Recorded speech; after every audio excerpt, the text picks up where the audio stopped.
ಇನ್ನು ಕೋಲಾರ ಜಿಲ್ಲೆಗೆ ಸಚಿವ ಸ್ಥಾನ ಸಿಗದ ಹಿನ್ನೆಲೆಯಲ್ಲಿ ಕಾಂಗ್ರೆಸ್ನ ಇಬ್ಬರು ಶಾಸಕರು ಬಹಿರಂಗವಾಗಿ ಆಕ್ರೋಶವನ್ನ ಹೊರಹಾಕಿರುವುದಲ್ಲದೆ ಇನ್ನು ಕೋಲಾರ ಮತ್ತು ಚಿಕ್ಕಬಳ್ಳಾಪುರ ಜಿಲ್ಲೆಯ ಕಾಂಗ್ರೆಸ್ ಶಾಸಕರು ಸಭೆ ಸೇರಿ ಸಾಮೂಹಿಕ ರಾಜೀನಾಮೆ ನೀಡೋ ಕುರಿತು ಕೂಡ ಅಂತಿಮ ನಿರ್ಧಾರ ಕೈಗೊಳ್ಳೋದಕ್ಕೆ ಈಗ ಚಿಂತನೆಯನ್ನ ಮಾಡಿದ್ದಾರೆ.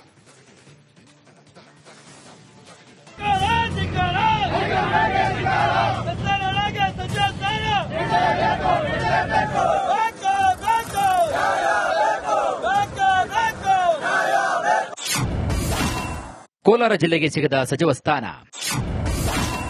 ರಾಜೀನಾಮೆ ನೀಡ್ತಾರಾ 2 ಜಿಲ್ಲೆ ಶಾಸಕರು? ಕಳೆದ ಹಲವಾರು ವರ್ಷಗಳಿಂದ ಸಚಿವ ಸ್ಥಾನದಿಂದ ವಂಚಿತರಾಗುತ್ತಲೇ ಇರುವಂತಹ ಕೋಲಾರ ಜಿಲ್ಲೆಗೆ ಈ ಬಾರಿ ಕೂಡ ನಿರಾಸೆಯಾಗಿದೆ. ಹ್ಯಾಟ್ರಿಕ್ ಗೆಲುವು ಸಾಧಿಸಿರುವಂತಹ ಪರಿಶಿಷ್ಟ ಜಾತಿಯ ಬಲಗೈ ಸಮುದಾಯದ ಬಂಗಾರಪೇಟೆ ಶಾಸಕ ಎಸ್ಎನ್ ನಾರಾಯಣಸ್ವಾಮಿ, ಸತತ 2ನೇ ಬಾರಿ ಗೆದ್ದಿರುವಂತಹ ಒಕ್ಕಲಿಗ ಸಮುದಾಯದ ಮಾಲೂರು ಶಾಸಕ ಕೆವೈ ನಂಜೇಗೌಡ, ಕೆಜಿಎಫ್ ಮೀಸಲು ಕ್ಷೇತ್ರದ ಶಾಸಕಿ ರೂಪಕಲಾ ಎಂ ಶಶಿಧರ್, 2ನೇ ಬಾರಿ ಶಾಸಕರಾಗಿರುವಂತಹ ಕೋಲಾರ ಕ್ಷೇತ್ರದ ಕೊತ್ತೂರು ಮಂಜುನಾಥ್ ಸಚಿವ ಸ್ಥಾನದ ಆಕಾಂಕ್ಷಿಗಳಾಗಿದ್ದರು. 2023ರಲ್ಲಿ ಮತ್ತೆ ಸಿದ್ದರಾಮಯ್ಯ ಮುಖ್ಯಮಂತ್ರಿ ಆಗಿದ್ದಾಗಲೂ ಜಿಲ್ಲೆಯ ಯಾರಿಗೂ ಕೂಡ ಅವಕಾಶ ನೀಡಿರಲಿಲ್ಲ. ಡಿಕೆ ಶಿವಕುಮಾರ್ ಮುಖ್ಯಮಂತ್ರಿಯಾಗಿ ಅಧಿಕಾರ ಸ್ವೀಕರಿಸಿದ ಸಂದರ್ಭದಲ್ಲಿ ರಚನೆಯಾದ ಸಚಿವ ಸಂಪುಟದಲ್ಲಿ ಅವಕಾಶ ನೀಡದೆ ನಿರ್ಲಕ್ಷ್ಯ ಮಾಡಲಾಗಿತ್ತು. ಇದೀಗ ಡಿಕೆಶಿ 2.0 ಸಂಪುಟದಲ್ಲೂ ಕೂಡ ಕೋಲಾರ ಜಿಲ್ಲೆಯನ್ನ ಕಡೆಗಣಿಸಲಾಗಿದೆ.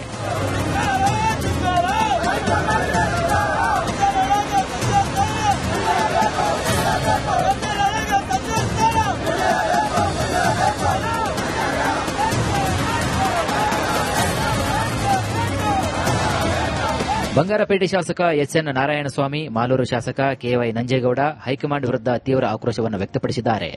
ನಾರಾಯಣಸ್ವಾಮಿ ಮಾತನಾಡಿ, ಬೆಳಗ್ಗೆವರೆಗೂ ಸಚಿವ ಸ್ಥಾನವನ್ನ ಸಿಗುವ ಭರವಸೆ ಇತ್ತು.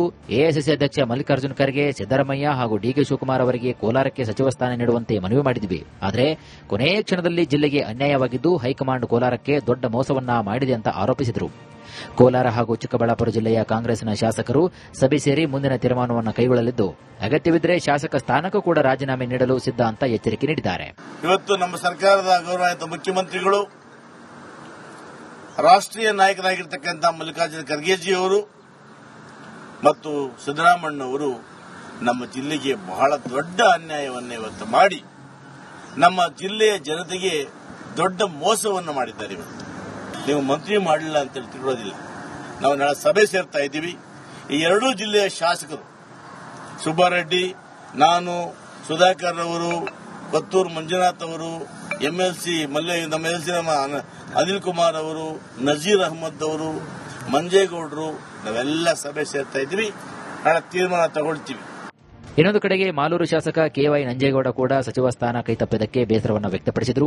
ಕೋಲಾರ ಜಿಲ್ಲೆಯಿಂದ 4 ಕಾಂಗ್ರೆಸ್ನ ಶಾಸಕರಿದ್ದರೂ ಕೂಡ ಜಿಲ್ಲೆಗೆ ಸಚಿವ ಸ್ಥಾನ ಸಿಗದೇ ಇರುವುದು ಜನರಲ್ಲಿ ತೀವ್ರ ನಿರಾಶೆಯನ್ನು ಮೂಡಿಸಿದೆ.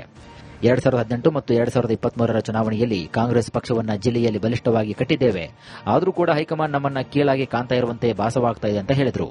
ಕೋಲಾರ ಜಿಲ್ಲೆಯ ಸಾರ್ವಜನಿಕರಿಗೂ ಇದೆ, ಅದರ ಜೊತೆಲೆ ನಾವು ಕೂಡ 4 ಜನ ಕಾಂಗ್ರೆಸ್ನ ಶಾಸಕರುಗಳಿದ್ವಿ. ನಮಗೂ ಕೂಡ ತುಂಬಾ ಬೇಜಾರಿದೆ.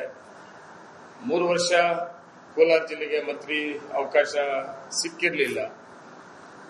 ಕನಿಷ್ಠ ಈ ಅವಧಿಯಲ್ಲಿ ಆದರೂ ಕೂಡ ಕೋಲಾರ ಜಿಲ್ಲೆಗೆ ಸಿಕ್ಕೇ ಸಿಗ್ತದೆ ಅಂತ ನಂಬಿಕೆ ಇಟ್ಕೊಂಡಿದ್ವಿ. ನಾವು ಆ ನಂಬಿಕೆನ ಇವತ್ತೆಲ್ಲೋ ಒಂದು ಕಡೆ ಕಳ್ಕೊಂಡಿದ್ವಿ. ಅದರಿಂದ ನಾವೆಲ್ಲರಿಗೂ ಕೂಡ ಸಾರ್ವಜನಿಕರು, ನಮ್ಮ ಜಿಲ್ಲೆಯ ಜನತೆಯ ಜೊತೆಗೆ ನಮಗೂ ಕೂಡ ತುಂಬಾ ಬೇಜಾರಾಗಿದೆ. ಕೋಲಾರ ಜಿಲ್ಲೆಯಲ್ಲಿ ನಾವೆಲ್ಲ ಸಮರ್ಥರು ಅಲ್ಲೋ ಕಾಂಗ್ರೆಸ್ ಪಕ್ಷದಲ್ಲಿ ಅನ್ನೋದು ಕೂಡ ಎಲ್ಲೋ ಒಂದು ಕಡೆ ಬೇಜಾರು ಕೂಡ ಇದೆ. ಅದೇ ನಮ್ಮ ಕ್ಷೇತ್ರಗಳಲ್ಲಿ ಏನು ಅನ್ನೋದು ನಮ್ಗೆ ಗೊತ್ತಿದೆ, ಅದು ಹೈಕಮಾಂಡ್ ಗೊತ್ತಿದೋ ಇಲ್ಲ. 2-3 ಮಂತ್ರಿಗಳು ಕೊಟ್ಟಿದ್ದಾರೆ. ಒಟ್ಟಾರೆ ಕೋಲಾರ ಜಿಲ್ಲೆಗೆ ಸಚಿವ ಸ್ಥಾನ ಕೈತಪ್ಪಿರುವಂತಹ ವಿಚಾರ ಕಾಂಗ್ರೆಸ್ನಲ್ಲಿ ಹೊಸ ಅಸಮಾಧಾನದ ಅಲೆಗೆ ಕಾರಣವಾಗಿದ್ದು, ಇಂದು ಶಾಸಕರು ತೆಗೆದುಕೊಳ್ಳುವಂತಹ ಸಭೆಯತ್ತ ರಾಜ್ಯ ರಾಜಕೀಯದ ಗಮನ ನೆಟ್ಟಿರುವುದರಲ್ಲಿ ಯಾವುದೇ ರೀತಿಯ ಅನುಮಾನವಿಲ್ಲ.